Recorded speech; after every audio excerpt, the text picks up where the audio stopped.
game is an amateur game. I mean, the professional side of it, there are idols and heroes and fun to watch them play. But I mean, if it wasn't for amateur golf, there would be no golf. You have to remember, when you play a golf course and you're out there for 4 hours or whatever, you're only hitting a ball for 15 minutes of that. So there's a lot of time to look around. Hello and welcome to another episode of the Top 100 Clubhouse podcast. I'm your host, James Henderson, and I'm joined by golf course architect Christian Lundin. How are you doing, Christian? I'm very good. Thank you very much. Really looking forward to this. Well, we've been talking about it. We've met up in Trump, Aberdeen, and where you're doing a little bit of work, and we've been talking about this for a long time. I mean, there's a lot of emails, but we just haven't maybe got it to work. No, it is a busy time, right? It's a busy time for you guys and for myself. And yeah, I'm really excited. Looking forward to a good hour's chat about golf course architecture. Well, I'd like to start off by asking you how you got into golf and what was the starting thing that ignited the flame. Where did it all start for you? Golf started in my back garden at my parents' house. Me and my older brother started hitting wedges across the garden, just across the lawn. The tree was the flag at one, and then there was my mother's lovely rose bush over there that she hated that we hit shot towards, and then so basically just making up golf holes back in the garden, and then because we were never close to a golf course at all, so I started playing golf quite late, probably when I was 16, 17. And I had played football. I've done a lot of other things, and I think I have a bit of ball talent in me. As I was going, I became fairly decent at it. Not saying I'm good in any way, but fairly decent.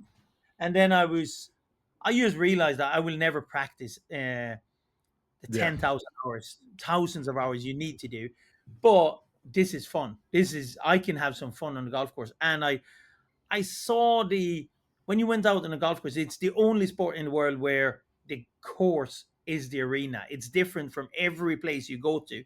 A football pitch is the same size wherever you go. A baseball pitch is the same. The terrace is differently, but they're all the same. Golf is not. And I just fell in love with that. So I started reading everything you could on golf, basically. On golf course architecture. So that was kind of me getting into golf. Well, how did you develop from there? Where did you go? What did you do? Well, I started getting obsessed with the idea of actually becoming a golf course architect. How do you create these golf courses? And being born and raised in Sweden, we don't have a great history of the profession of golf course architecture. And I read everything about the Colts, the Mackenzies, all the British heritage of golf course architecture. So I started trying to find out, where do you go? How do you educate yourself in that? I wrote letters to, I think, most architectural firms active about 25 years ago, 30 years ago now. And I got very, very few replies, but I got one that basically said there's a course through the European Institute of Golf Course Architect. They do an educational course. You could apply for that and get a professional diploma in golf course architecture. So I started looking into that, starting to understand what was needed to get on that course. And then I also started hearing or started learning about that most of the guys being active at that time was landscape architecture. It was landscape architects who became golf course architects. And I thought I was going to go complete different route, because I was looking at the courses in Sweden, not being overwhelmed by the architectural quality of them. And most of the guys were landscape architects. So I thought, why not go a different route? So I decided to go down the construction and the maintenance route, trying to understand, how do you actually land plan a site? Where is the economical benefits of a site? Where can you residents to actually make money for your client? And when you build it, how do you build it most efficiently? So how do we build golf courses? What's underneath the ground? Basically, everyone talks about build and design. You need to get into dirt. I did that, but I did not get into dirt. I learned all the trades of how we build a golf course on the paper. so I can actually do a proper tender process and understand how we build it to be most cost effective, most follow the schedule in time, basically talking to the client. So that was my way into it. And I started with the IGCA in 2005. Uh, and before that, I became a greenkeeper. So I was a greenkeeper while going to university to study as a building engineer to understand what's happening in the soils. I mowed greens before going to college in the morning. So I went out to the golf course. I had a great boss, a guy called Niklas Svantesson, who's a great mentor of mine within greenkeeping industry. He he was the guy who hired me, and he said, "Come out to the golf course, mow the greens at 5 o'clock, do your shift, do 2, 3 hours in the morning, get on the bus, get in the shower, get on the bus to school."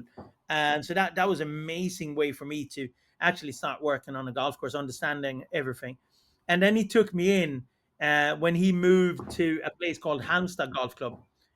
When I graduated, he became the head guy down there, which had the Solheim Cup in 2006, I believe. So he brought me down for that. He said, "Come down, work with me, and you can develop your architecture," because we had Mackenzie and Ebert in there at that time. Yeah. And so I did that for a year, and then I got accepted to the GCA course, the diploma course. And when I did my first seminar, I got 3 job offers from firms. So I had a job offer to go down to the Middle East, and I had a good job offer to go over to Ireland. Hence the accent, I think. It's not all. So I went over to Kilkenny to work for a guy called Jeff House Golf Design. Jeff House, a Canadian architect who worked for Nicholas. Truly genuine, great guy. I learned a lot from him. So I spent a couple of years over there with him.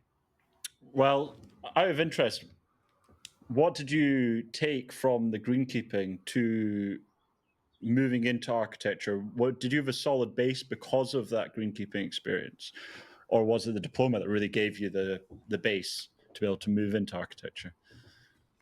Very good question. I actually think in what I learned from greenkeeping has developed over years as well. I now understand more what I should have realized back in the days from greenkeeping. Uh, I think one of the what I would say today, the answer on that question today would be I learned a lot about how grasses actually needs to be adapted to the design, or the design need to be adapted to the grasses you can use. There's a lot of golf courses out there that select the wrong grasses, and therefore you don't get the right design. They might be a great idea of a run in, but you use the wrong grass, so it just doesn't feed in there. It doesn't do what you as an architect want it to do, how the ball should react. So today, that's probably the biggest knowledge I have from the maintenance years, was that how do you actually pick the grass? How do you be part of the maintenance regime to make that work? If you would have asked me this question 10, 15 years ago, I probably would have said, okay, what kind of steepness of a slope can you maintain? Where is it comfortable to sit on a mower? Where is it? Where do you need to use a fly mow? And which is kind of simple knowledge, really, which all architects should have. But I think that was my first couple of years. Oh, I know you can maintain this easily. I know you can push this. Uh, but nowadays, I think it has developed a bit more into the more delicacy of your shot making. Yeah. Well, when you were in Ireland, you're obviously in the land of great links golf courses, and speaking about steep sloped dunes. Oh, yeah. So, what did you learn? And did you go there thinking, I'm going to learn links golf? Was it a big surprise, the differential, or had you spent time on links golf before? Well, I had spent time on links course before. Absolutely, I traveled quite a lot and seen a lot of golf courses, but I hadn't seen that much in Ireland, I have to admit. Uh, Being based in Kilkenny, which is dead center of the island, where you only have parkland courses around you, you're we decided, me and my wife, my girlfriend at that time, decided quite early that every weekend, take the car, we go out to the coast, we go south, east, west, north, and we see everything. So we traveled quite a lot around the island and saw most of the courses, most of the famous courses, or all of them, but also a lot of the not so famous courses. And so what's the features of them? And I like to walk a golf course. I like to play a golf course. So I try to do both, where I get out early in the morning, walk it, and then kind of play it to see, did I see all that, or was there something that I missed in when I walked it? And so I think I saw most of it. And what influenced me the most from that, I think those years opened up my eyes to Tom Simpson. Okay. What the job he did in County Louth and Baltray, the stuff he did in Lahinch. There's a few greens in there that he did that is crazy good. Sorry, not in Ballybunion. And there's two greens he did in there that is crazy good. Uh, but also he did a great track in not far from Kilkenny, where I was based, in Carlow, that has a few of his greens left, and they're absolutely superb features. So I think it opened up my eyes to his artistic kind of style, where he uses bunkers as guards and play mind games with you, or eye games with you. Uh, so that is one thing that I'm trying to bring in on courses I do today. A lot of artistry and bunkers, etc. He was he was amazing man, complete and utter nutter, like Oh, almost like. Is he your favorite architect? well, it's too easy to throw out the big guys, right? Yeah, You can throw in there a Mackenzie or the Harry Colts or the Donald Ross, but like Tom Simpson had something that is unique and makes him, as you say, an absolutely nutter. But he did some great golf courses. Oh my God, like the stuff he did down in France and in the Netherlands, like it's crazy good. It's crazy good. his ability to spot or just use and manipulate hidden ground, so it was never that blind, but it made No. you question the distances. It was yeah, he was extreme. He's probably the best in the world at that And that's ever lived. I think that is one of the things that in the modern game, where we use yardage markers, lasers, we get all data on a screen in a golf cart. We have every distance we can do, and so if we build a massive big fairway and you know there's 240 yards to that bunker, you know to carry that swale there's 200. That just it's just too easy. So you need to add that kind of artistic flavor to it. And he was amazing on that. And I keep saying to a lot of my clients is that the only chance I have to beat the golfer nowadays is the time from when they grip the golf club, take their stance, and when they turn. Most golfers actually look down on the ball, then they look up the hole to visualize the golf shot. That's my second and a half where I can get into their heads. That's Yes. the only time where they're on their own with their own crazy thought, or normally dark thoughts when you're sending home avoid that slice or whatever it is. But that's your kind of second and a half where you're, oh, I can really mess with their head now. If what they look at there doesn't give them confidence, that's when I win. That's when we win. We like Rob. I've done a couple of courses with Bobby Jones. We did. I've known him for years. We did a reno up in Norway together on one of his original courses, and like he keeps saying that we're the architects. We play on defense, and I like that. We do play on defense. We're golfers is on offense, and we're the guys defending it. And that for me is the best type of defense we can do, is put a stupid thought into the golfer's mind, and oh man, we can win it then. Well, there'll be a few golfers listening, I tell you what, who've got higher handicappers who will be thinking defense is all they know. But I completely agree. And it's particularly the fact is, if you can get in a scratch or a low handicapper's head, that is a real great skill. That is not something a lot of architects can do. And I'm just like rattling through my brain about where I get that. And I see it all the time now. When you think about it, it's a really cool concept. And for me, it's one of those where when I start, and you and I will probably get into this later on, but when you start thinking about what's the greatest hole what's the best hole you played, and they always have that. They have that as a part feature or a full feature, and it's not the straightforward golf holes you remember. It's where you're actually playing some type of a mind game with you. I just love it. Yeah, superb. Well, actually, maybe what we should do is we should go into principles now, because I think we're on a bit of a run here with principles, and I would like to kind of discover your design philosophy in words so people can understand. It's very hard to paint a picture with words, but what to you is important in your design? Do you think that a wide fairway allows more room for people? Do you think? I'll let you go. I'll let you. Wow. Yeah. Well, there's growing up in Sweden, we have a heritage of architects who's very stubborn to their principles. We have one that is known. The only thing he does is big greens, big greens. The other one is the only thing he does is a lot of bunkers, and he said you have to have a minimum 100 bunkers, otherwise it's not a golf course. And you have a lot of those, and so one of the things that I'm trying to do is to avoid getting too stubborn, because I think as an architect that's the worst thing you can do.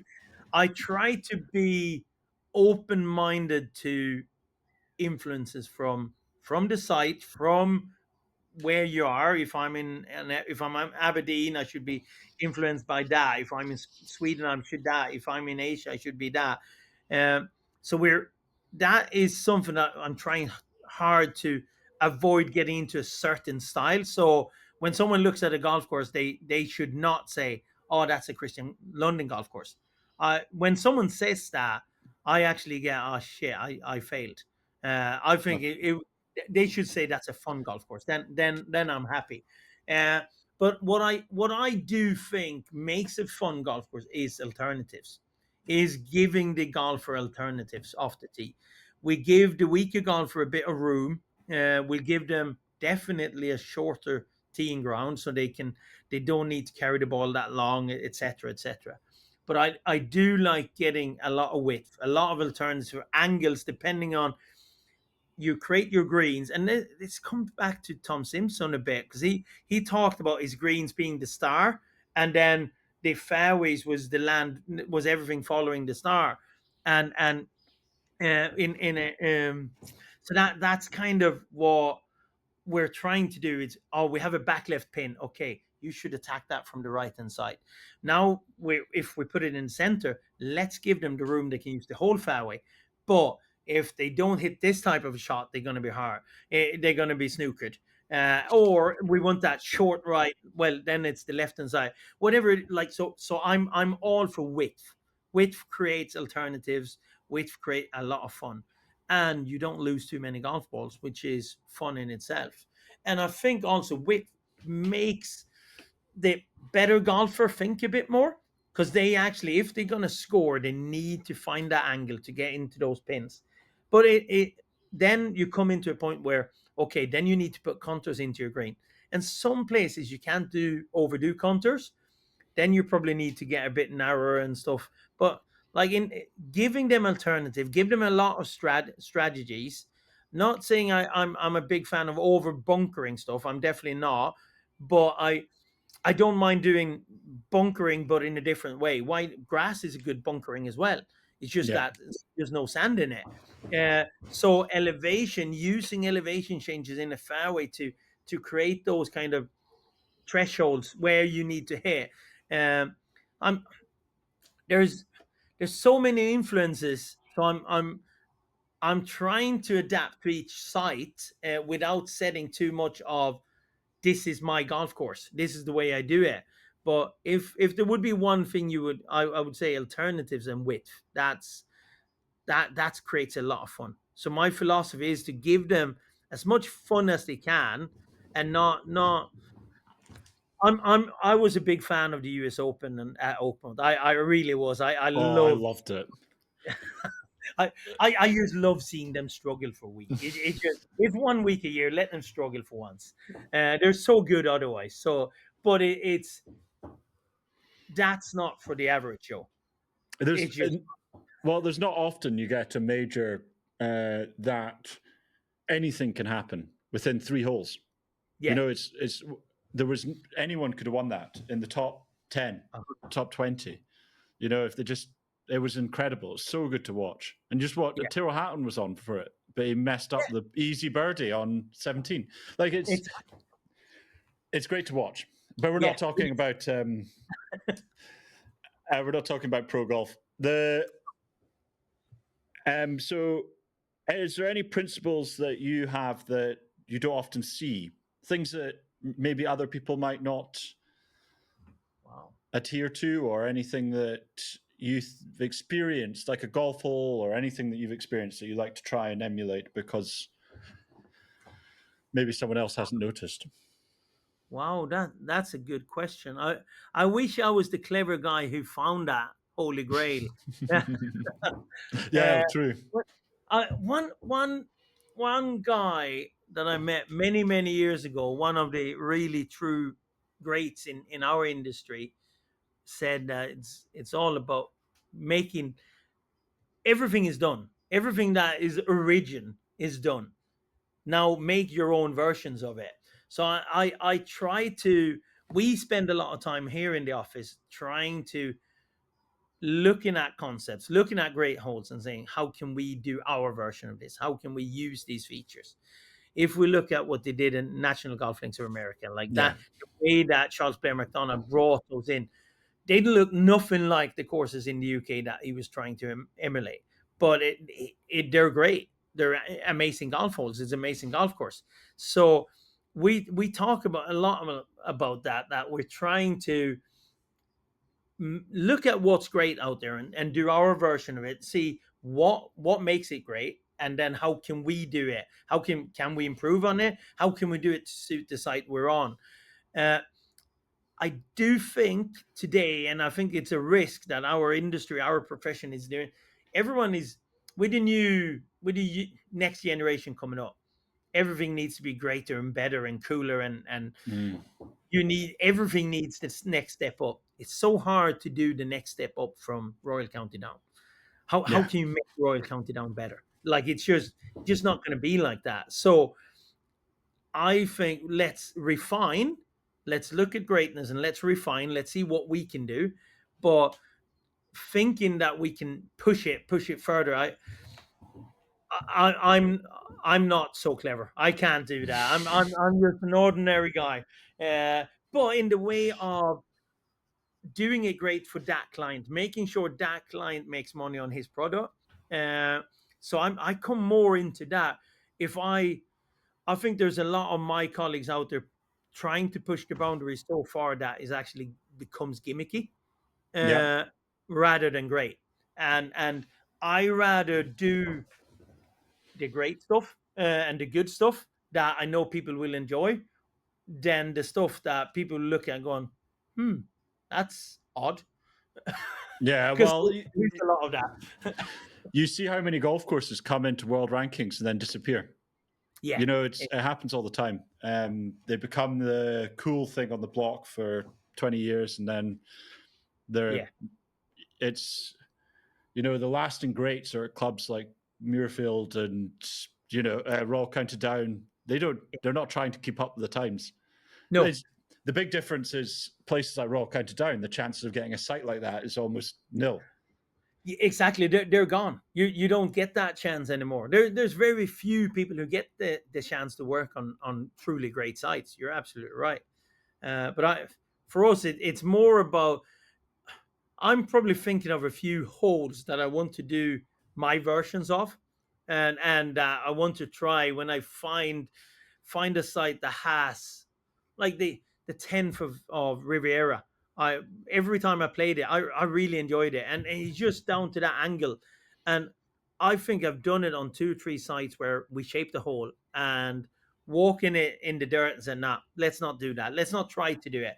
We're not even close. Let's Okay. do this instead." So I still have a few holes that I want to do, or features that I want to try out and see if we can do our version that is cool and good on it.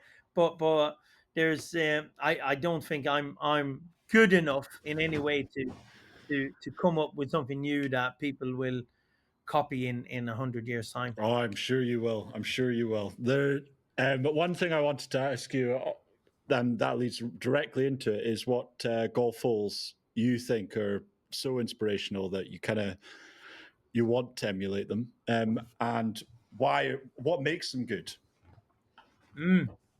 Well, we were talking about the man earlier. Tom Simpson was a master of par three greens, in my opinion. He was amazing in creating greens, and I've looked at so many now. There's a few greens where you play them, you're as they're supposed to play, and when you walk to the next tee, you turn around and look, and it would be as equally a good golf hole from back there. And for me, that's kind of cool that there's holes that has that verity in them, that creates that. Um, but there's Riviera's 110 absolutely is a hole that I'm truly admire in, and again, it's a wide golf hole. Yeah, It's not. Everyone talks about the whatever it is, 8 to 10 paces width of a green, or how narrow the green is, but the golf hole itself is mega wide, and there's plenty of room to do whatever you want. But if you want to score, you need to be in the right 10 square meters. And for me, that gives it playability for the bogey player. yeah, And but it's still very hard for the likes of Henriks or Phils or Tigers or Rorys. Um, so there's a lot of those par threes without putting the finger on one or two.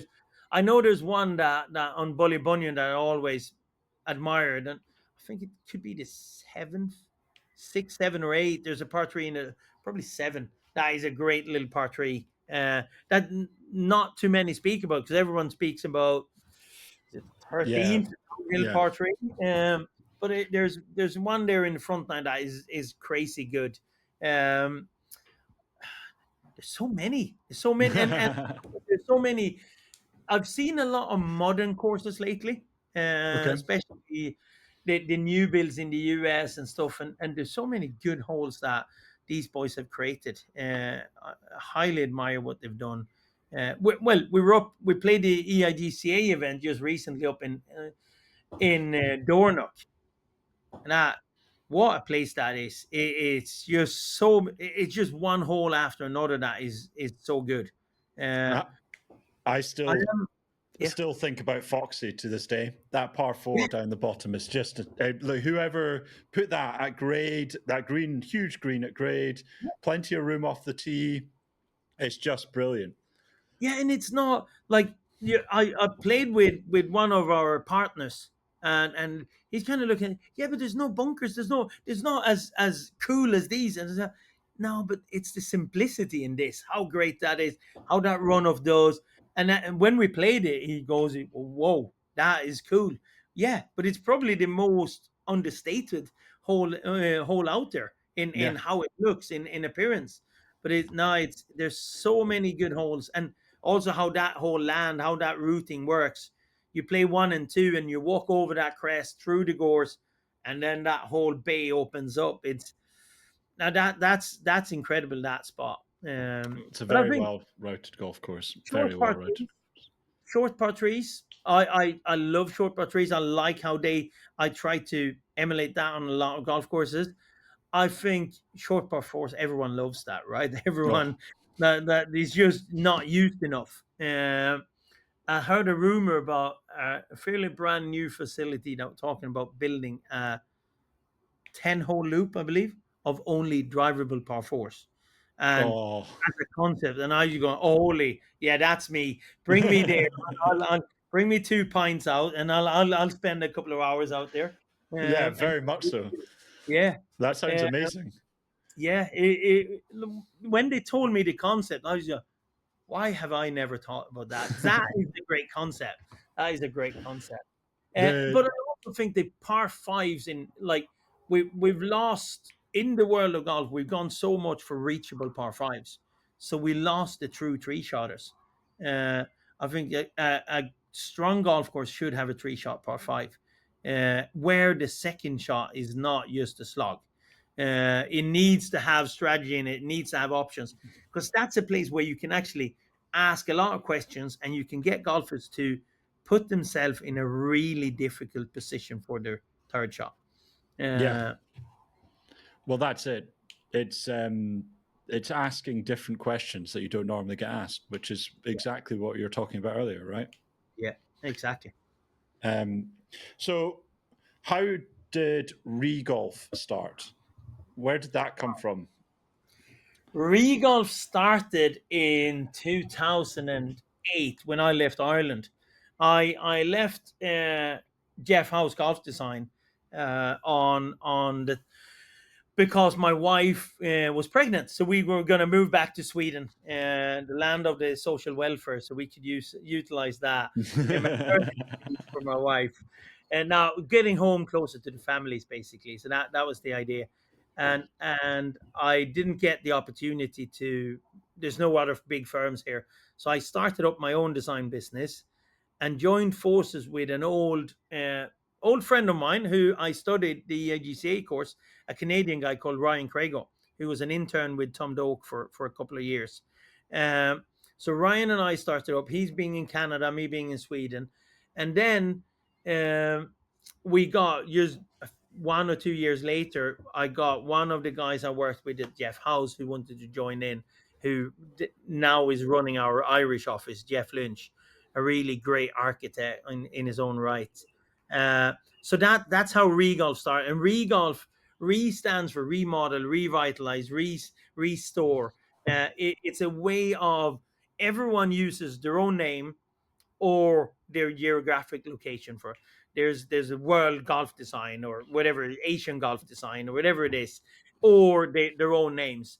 We kind of said it's not about us. It will never be about us. It's about the golfer. It's about the golf course. It's about the golfer. It's about the client to make them money. So let's brand the company to actually be about the golf course. So that was us. We're here to restore. We're here to revitalize your thoughts or re, reuse ideas that the old great architects did.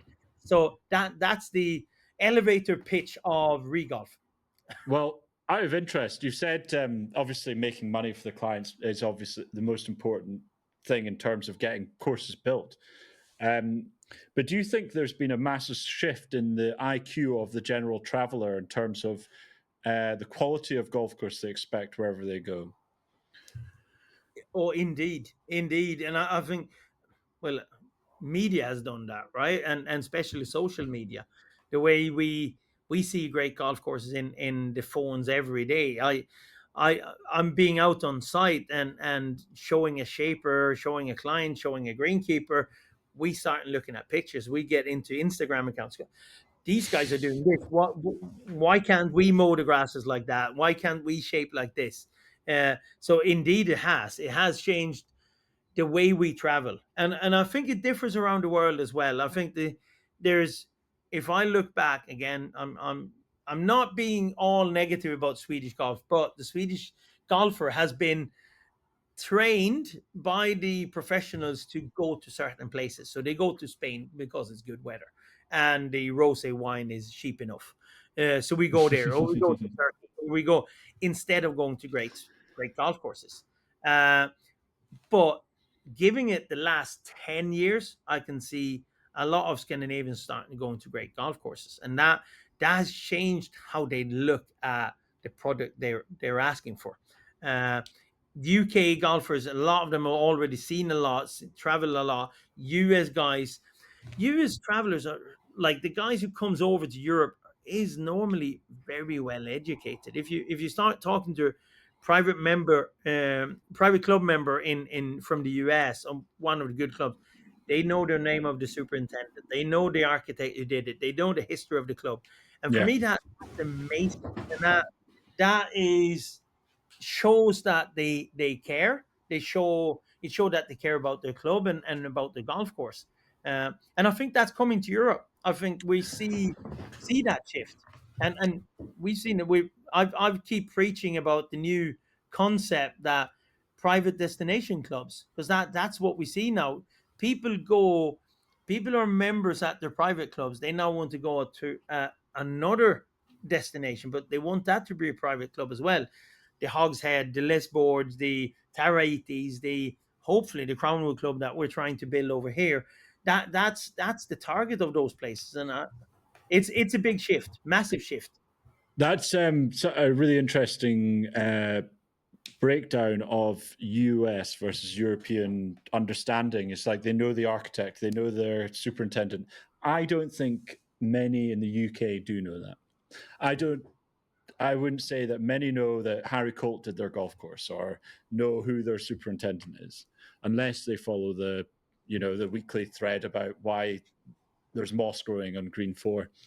But No, I agree. I agree, and that is, and that's the difference I keep saying about the US private clubs. They're better clubs, because I know guys at good clubs in the UK who don't have a clue who's their super is or who's the architect is. yeah, Even though they're good classic architects, and I think that's a big difference, and it's part of how we need to, as clubs, how we need to educate, how we need to tell the story.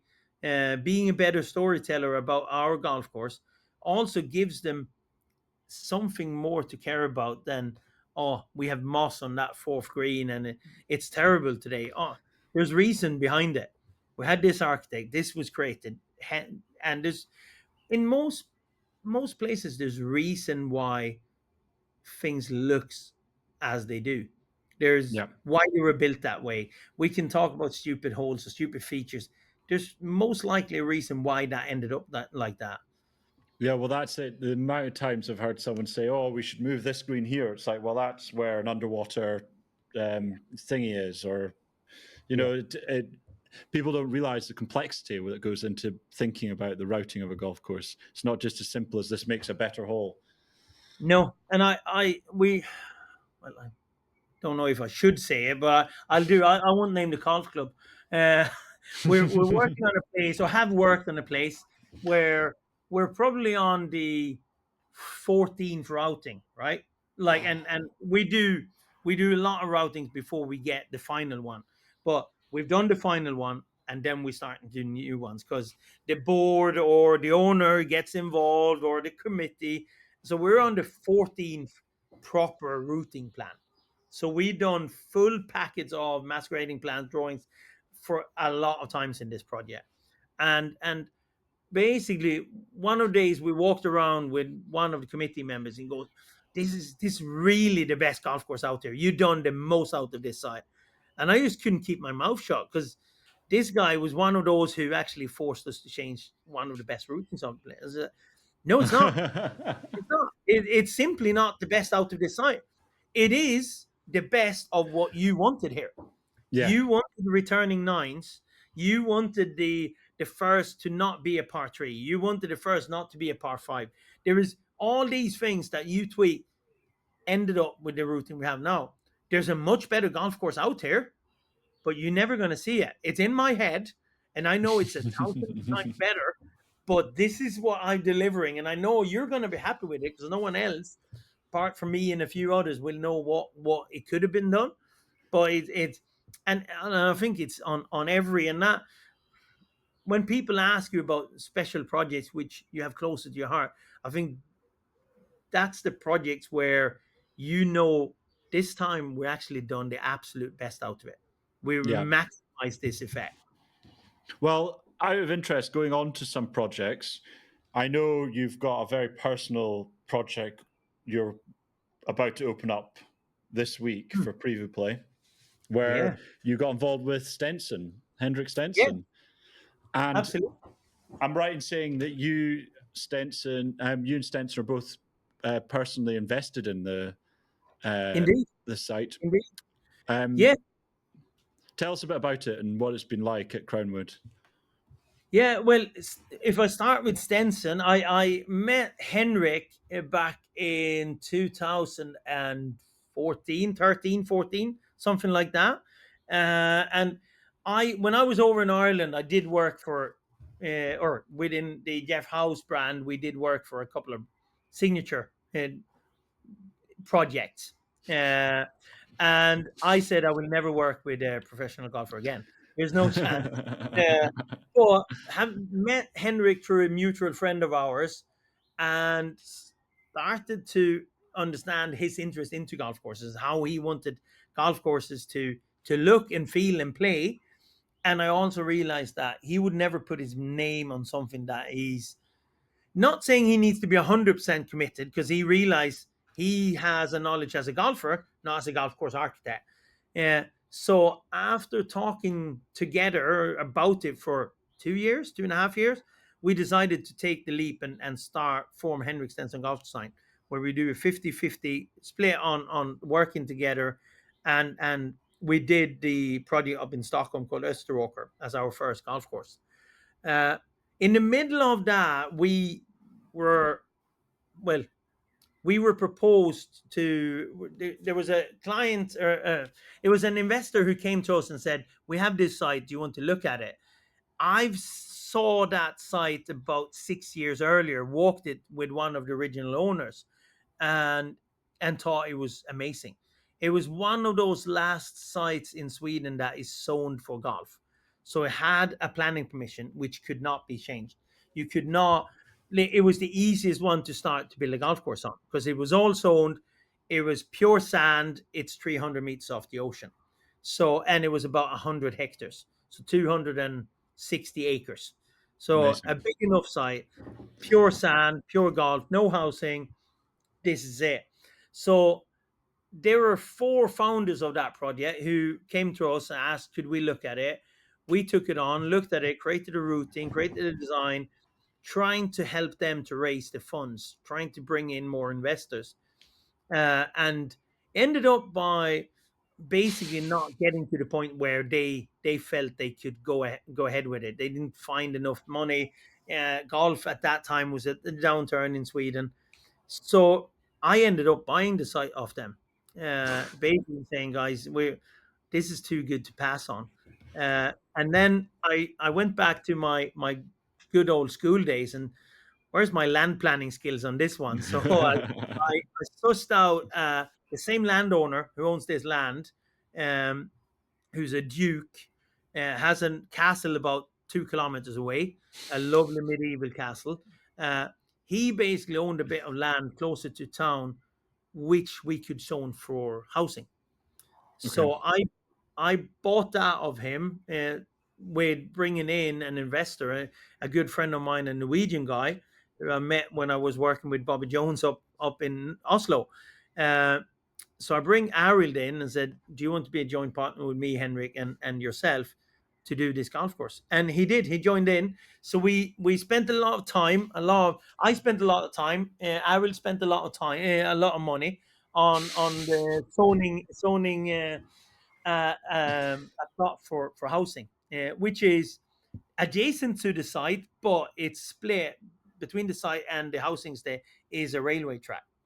Okay. So we're completely on our own next to the ocean, and so that was the finance of all this. So that made the ball rolling, and we got the chance to start building what is going to be, well, our showcase and our tribute to Swedish golf is that we believe there could be a true great golf course built in Sweden. So we're building a 18-hole championship private members club. Shouldn't say championship. It's long enough for a championship. We'll never host one. It will be all for the members. And then we're building an 11-hole course, which is all for the public. We're going to give free golf to juniors certain days a week, just to give something back to golf. But the 18-hole golf course is private, only for the members. That is very cool that you're doing free golf for juniors, and also cool that you're going to build an 11-hole golf course. Like, who does that? That's brilliant. Yeah. I've been talking about this for ages. We finally have one where Well, build the best golf you can in this area you can. You don't need Simple as 18 that. holes. Simple as that, isn't it? Like everyone asks me why 11, and the storytelling of it is obviously there's no other 11-hole golf course in the world, so we're building the best golf course in the world, right? Best 11-hole course in the world. Now, and you're right, the 11-hole course. Why is it? Because when we did the routing to find the holes, we had a parcel of the land. Normally, the site is kind of flat, but for the what we call Henrik's Playground, the 11-hole course, it's a bit of more movement. We have a landform, a bit of a ridge that we use, and playing the holes on that, I threw in a par three that I think it's 65 yards. Like it's not and surrounded by sand, and it's built into this back sand ridge, which is blocking, which is kind of site boundary. Behind it is the railroad track. Lovely little par three. And when we did that, I realized I won't get back in proper for 9 holes. But here's a better hole. Here's a par four. We can get that. We can get, and all of a sudden we had 11. I said, what's wrong with 11? Like we can loop it 9 if you want. And obviously it sounds so easy, but it adds a lot of complications. So Swedish Golf Federation comes out to rate the golf course, to slope it, and you can't slope 11 holes. And I'm just going, come on, like, well, this is the best 11 holes you can get. But now who cares? Who cares? Simple as that. Who cares? But then the people that are going to be doing the slope rating are probably bureaucrats who want they have rules and a checklist and a, you know, they're not there for the betterment of the game. They're there because they think formality is the key to success. Your words, not mine, but I'm nodding. There's so tell me a bit about what it's been like working with Henrik, because more to do with the fact that I understand you're all about playability, and working with tour pros, they tend to be more about the skilled player when they're looking at a golf course. How has that come about in terms of on the ground at Crownwood? Have you been able to, is he understanding of a 25 handicapper? And are you understanding of a +5? Well, I think one of the first things that me and Henrik agreed on is that we're not going to agree on everything. We are going to like different things. One of the best thing about Henrik is that he realized I'm the golf course architect. I have the technical knowledge on how to build a golf course. I have the technical knowledge on why we do certain things. But also, one of my best kind of characteristics is that I'm not terrible at listening. So when he says, this is what I want, this is how that works, I try to bring that in. So our partnership is a lot about listen to each other and see, okay, why are we proposing this? Why are we doing that? And what does that add? And then we discuss and argue, and we find our way forward. So that's part of the process which I really enjoyed with Henry. And I know Bill Corn, Ben Crenshaw. That's one of these idol partnership that I always looked up to in the way how they present it, how they talk about it. They sit next to each other in interviews, and they're like an old married couple. And I one of the when we did the first course up in Stockholm, someone said that you and Henrik just like a married couple, and said that's the best ever feedback we could get. That's what we should be. We should be arguing things, but we should also come to an agreement where we're on common grounds. So definitely, Crownwood is a golf course that challenged the way of thinking for a professional golfer. And we have a lot of wider fairways, a lot of we have 45 hectares of mowed areas, and we mow from the back of the tee all the way all around the greens. And Seriously, yes, 45 hectares, which is massive. Like we have golf courses I've done that has 13 hectares of fairways, 11 hectares of fairways even. So they're huge. They're as big as they get. If you go bigger than that, I think people will call you nuts. I'll let other people call me nuts for going that big. But that I think that challenged Henrik without a doubt. We have a lot of ground contours, which is always challenging for professional golfers, because Yeah. then you come into the fairness. Is it fair? Does it feed off? Does it? And that's where I think Crownwood is a different golf course than many others with a lot of ground contours, because we talked a lot about what's the use of that mount, what's the use of that, how should it feed, how should it kick, uh, and we made sure we selected the right grasses to actually feed a golf ball. So we didn't overdo a ryegrass type because of color, and it just gets too sticky when you want the bump and run shot. So we've been talking a lot about that. But yeah, no, that's the thing with me and Henry, is that we're trying to talk a lot about it. The professional golfer is different in they it's not easy when your profession is to play professional golf, about and as fair as you can, a fair 72 hole or 54 tournament golf, uh, Yeah.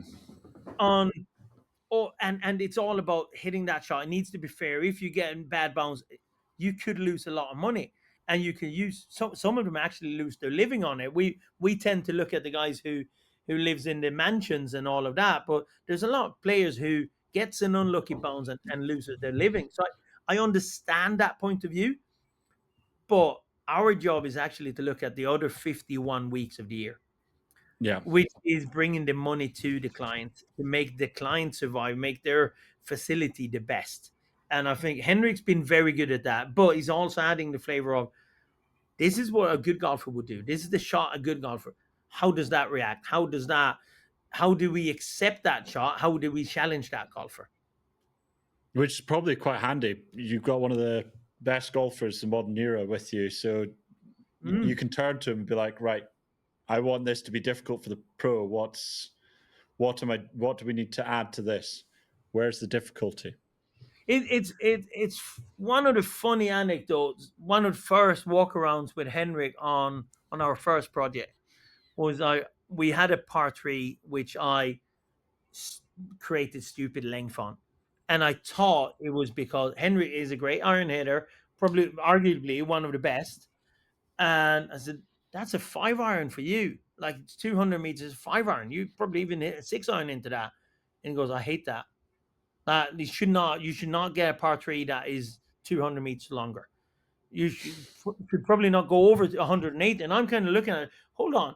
You're the guy who would benefit of that. Like, you would hit the green every time. Like me, I would miss it 100% of the time.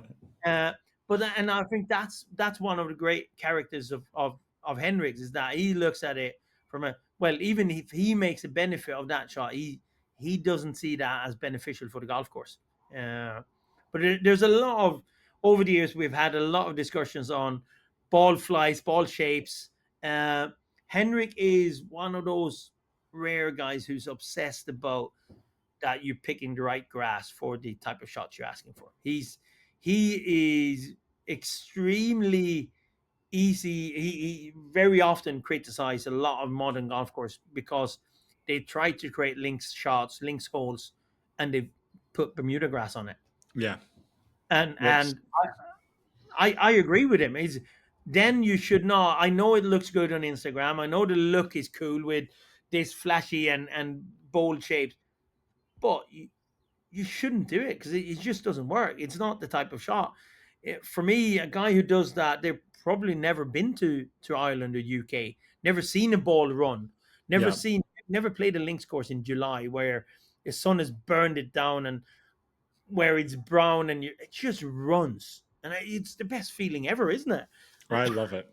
I honestly, just a lot of the UK courses are watering a lot right now because, well, we've had a bit of rain recently, but over the last few months they've been watering a lot, and you just sit there going, do you guys really know what makes brilliant golf? Are we doing this for what are we doing this for? Is it because of the health of the grass to get them into later season? Or are we doing this because we want our courses to be greener because some old lady says it looks prettier? Yeah.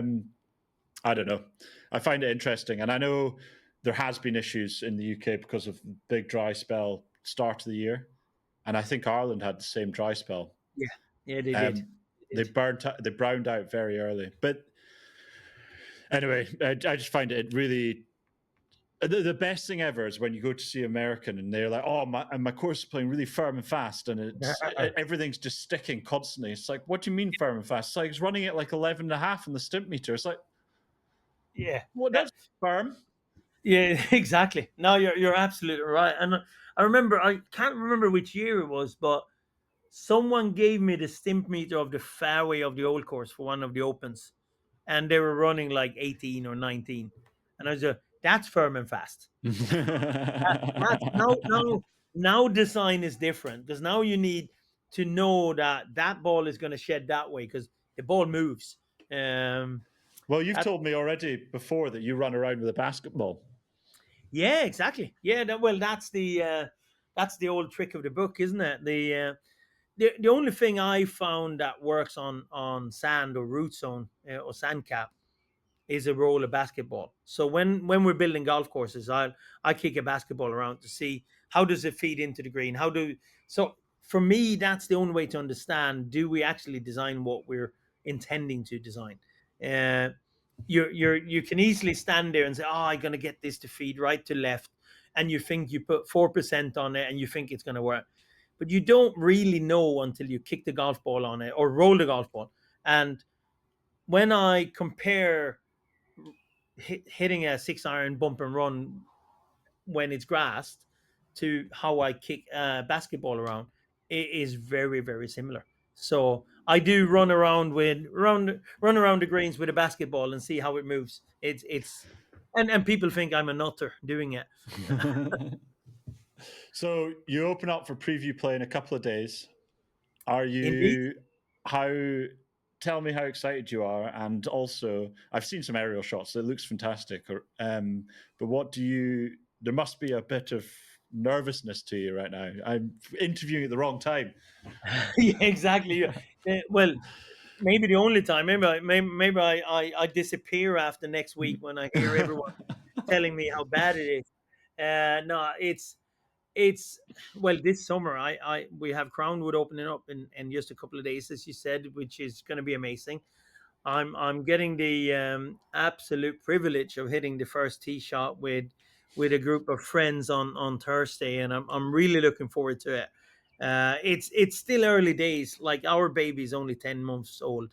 I was walking around with our brilliant superintendent that we managed to get over. He was actually the super at Queenwood outside Oh London. wow!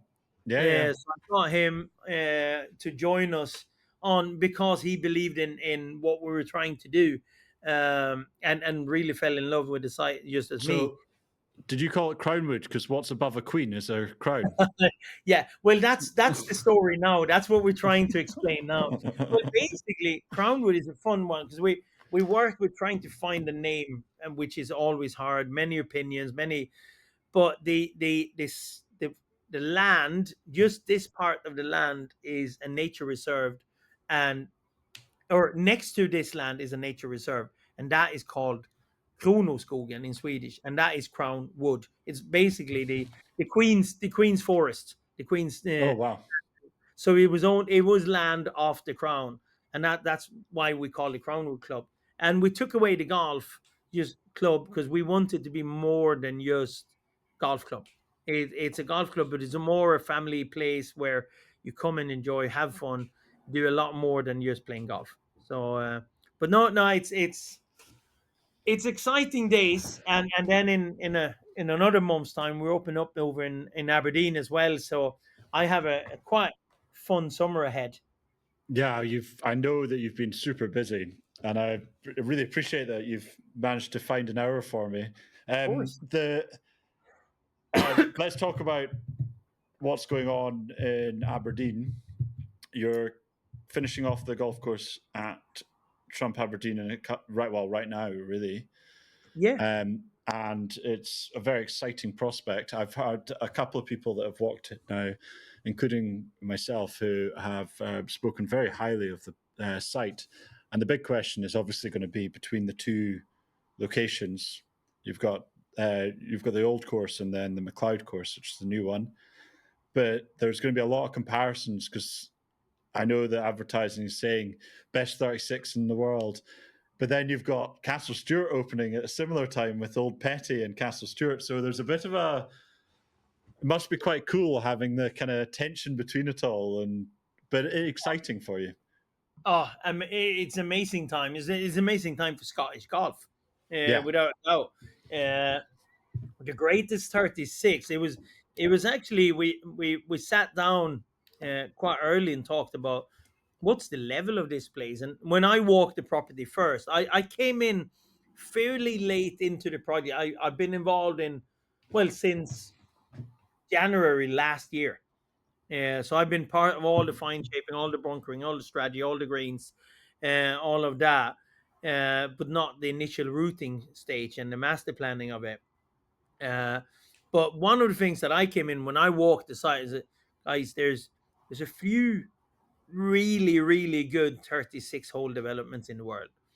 The Sunningdales, the Le Board is up there, you Royal Melbourne, Winged Foot, but there's not that many. That is two golf courses of which is both in the top 100 of the world, and that quite early became the kind of target. Let's put two courses in the top 100 of the world. And Eric Trump, who's been the father of all this project, really, he's been amazing in giving myself and the contractor EC Mani uh, a freedom to create greatness and make it as good as we want. He uses the emphasis, the motto of let's leave nothing behind. So even when we built stuff, he looked at it and goes, "You can't do better than that." And he's very Trump-esque, provocative. You can't do better than that, which is great. In this way, he's just been pushing us.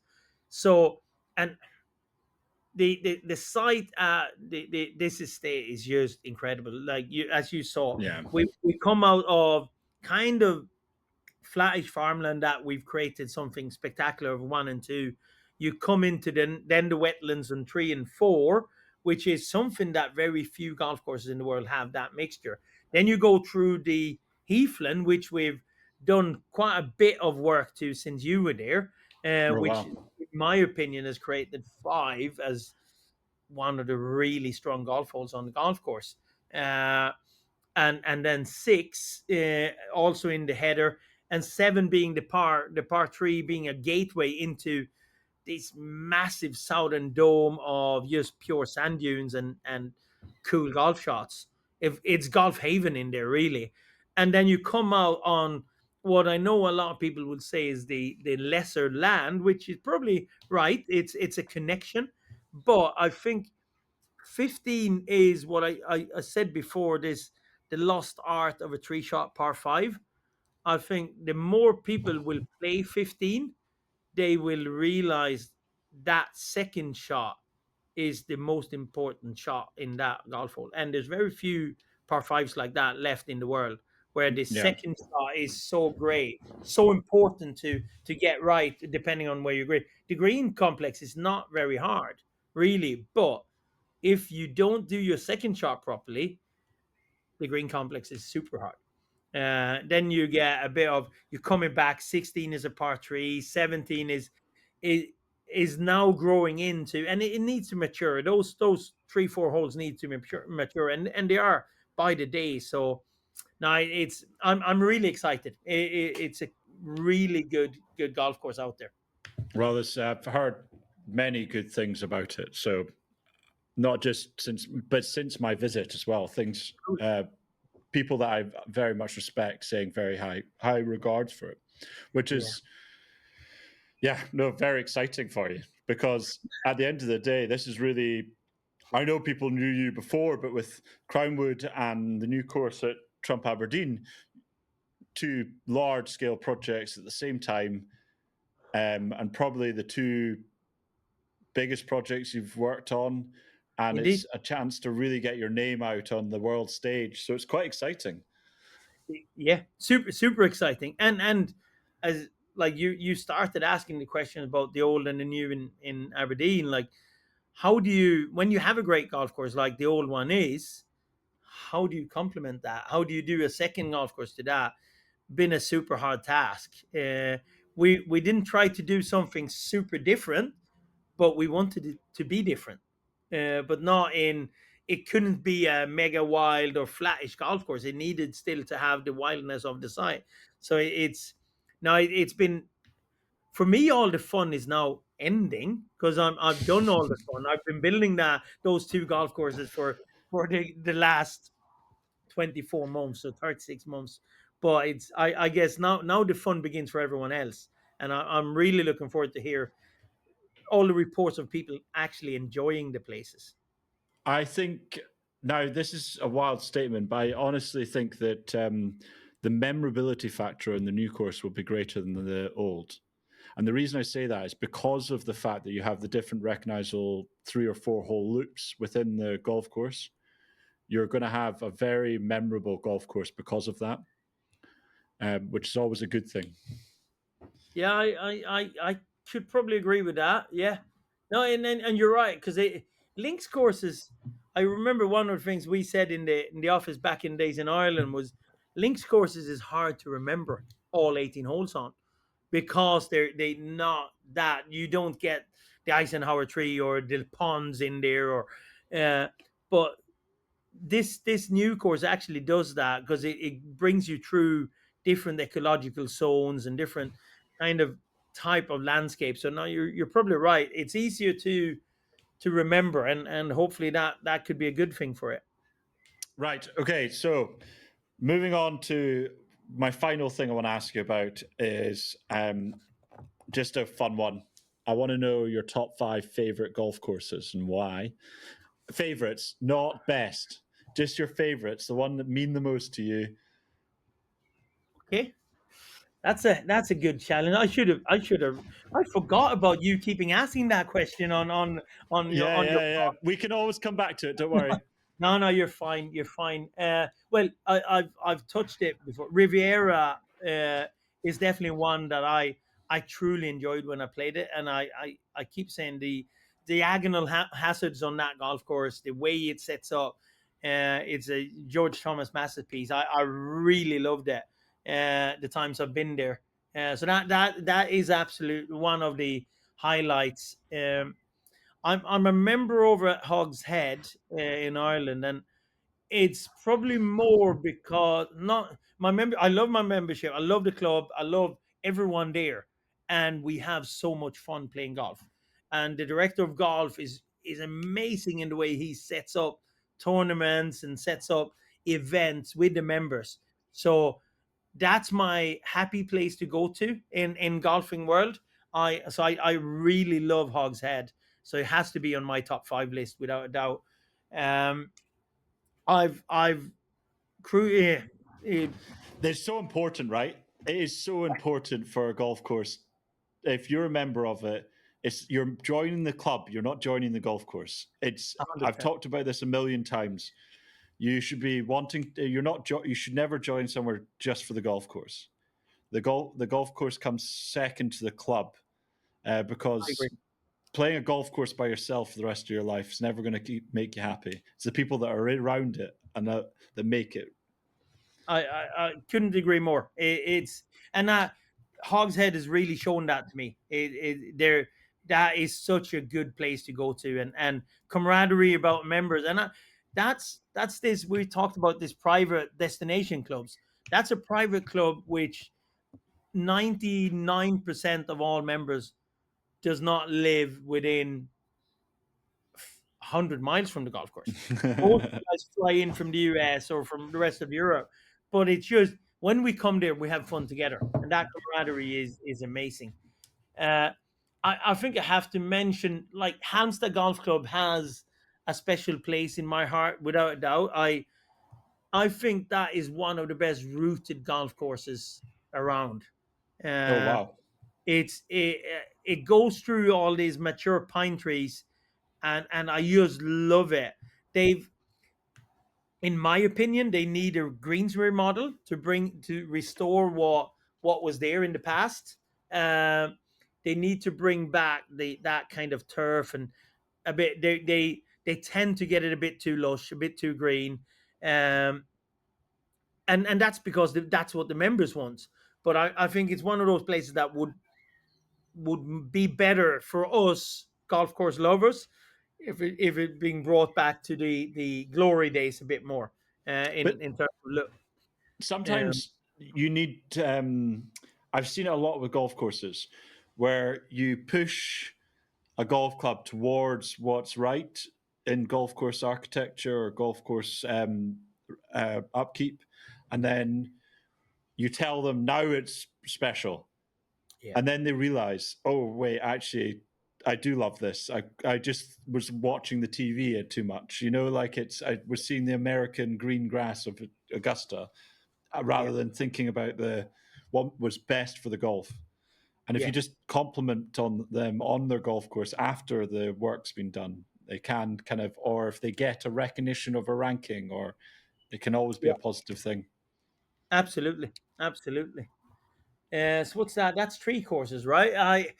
County Down. When I lived in Ireland, I went up there, and that became the place where I came back month Yeah. after month after month. I used when what are we doing this weekend? Well, County Down. Let's go up there. Let's go up to Newcastle. Uh, the front line there is out of this world. There's, in my opinion, there's nothing that touches on that in the golfing world. Uh, it gets, not saying it's a much weaker golf course on the back nine, but it's not as strong. I've always thought that the back nine was really good till you get to about 17, maybe 18. 18's the weakest hole in the golf course. It is. I think 17 with that pond. I think they've done something to that pond recently. They've got rid of it, so now it's sand. But the 17, 18, if they just found a way of sorting those out, the rest of it is just perfect. Absolutely. Like, it gets a hard time, the back nine, but like in terms of the rest of like the work they've done, not work they've done, the way it's routed through those dunes. Yeah. 16, such a cool hole. Oh, great hole. Oh, incredible. Arguably just as good as most of the highs on the front nine. Absolutely. No, such a cool hole. It's a place where everyone needs to see and experience that place. It's just so good. It's so good. So that, and again, I had a lot of fun out there. I even though that's one of the places where I probably lost most golf balls, but it's just so much fun. Yeah, no, it very much is.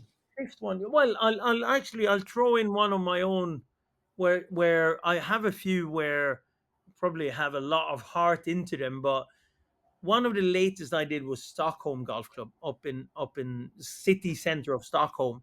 I've done another job down on a really tiny site in south of Sweden called Sölvesborg, which is lovely, tree lined with heather and all that. That's amazing and a proper happy place as well to go to.